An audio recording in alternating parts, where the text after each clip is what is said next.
énorme. RDC-Sénégal, c'est énorme.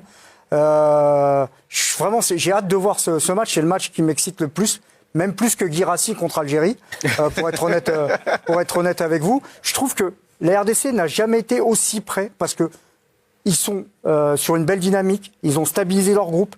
Ils ont fait une demi-finale de CAN. Dans cette poule-là, même si le Sénégal et le Cador, ils ne se sont pas détachés. La preuve, ils sont à la bataille avec le Soudan et avec la RDC. Pour moi, la RDC, elle a rendez-vous avec l'histoire. Grand dossier de l'émission consacré à la trêve internationale qui débute aujourd'hui avec en vue, Leroy, quelques sacrés chocs dans la course à la Coupe du Monde 2026. Oui, alors on s'est intéressé aux matchs de la 8e journée qui sont finalement les matchs les plus intéressants de ce rassemblement avec d'abord ce Burkina-Égypte, les deux premiers du groupe A qui s'affrontent, le grand match RDC-Sénégal, le vainqueur prendra une sérieuse option sur la qualif, même chose pour le Gabon et la Côte d'Ivoire, ce sera plus compliqué pour le Nigeria qui va affronter le Rwanda 2e et puis l'Afrique du Sud 1re, il faudra gagner les deux matchs pour y croire, le Cap-Vert et le Cameroun se disputeront la première place et enfin le Mali et la Guinée doivent absolument gagner pour encore espérer se qualifier. Mais attention, ils affronteront tous les deux les premiers de leur groupe. On s'arrête sur quelques points chauds avec vous, Claude Leroy, en commençant par deux pays que vous connaissez très bien. RDC contre Sénégal, le 9 septembre prochain du côté de Kinshasa. Les Léopards sont devant d'un point seulement au classement du groupe B. Peuvent-ils enfin réussir ce match et se qualifier après les échecs de 2018 et 2022 ? Ou même avant, hein. Même avant, c'est vrai.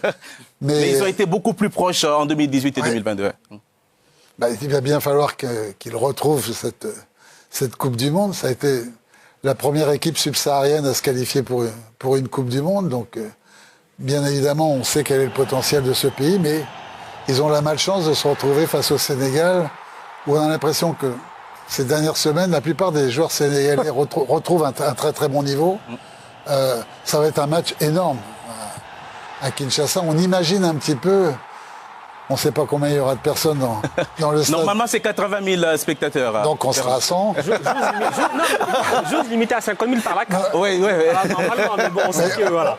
Et là, on voit les images de 2018 et cette frustration qui reste dans les têtes, que ce soit des joueurs. Chancel Mbemba a joué cette rencontre et il sera là le 9 septembre. Mené 2-0 jusqu'à la 79e minute et concédé le nul, ce qui n'avait pas permis à la RDC de se qualifier face à la Tunisie. Le plus grand regret, c'est celui-là, c'est pas le coup d'après face au Maroc qui était au-dessus. Mais quand vous menez 2-0 à domicile contre la Tunisie, vous dites non, c'est pas possible.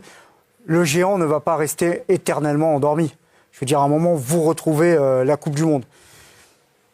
C'est un match qui est énorme. Pour moi, c'est un match énorme. RDC-Sénégal, c'est énorme.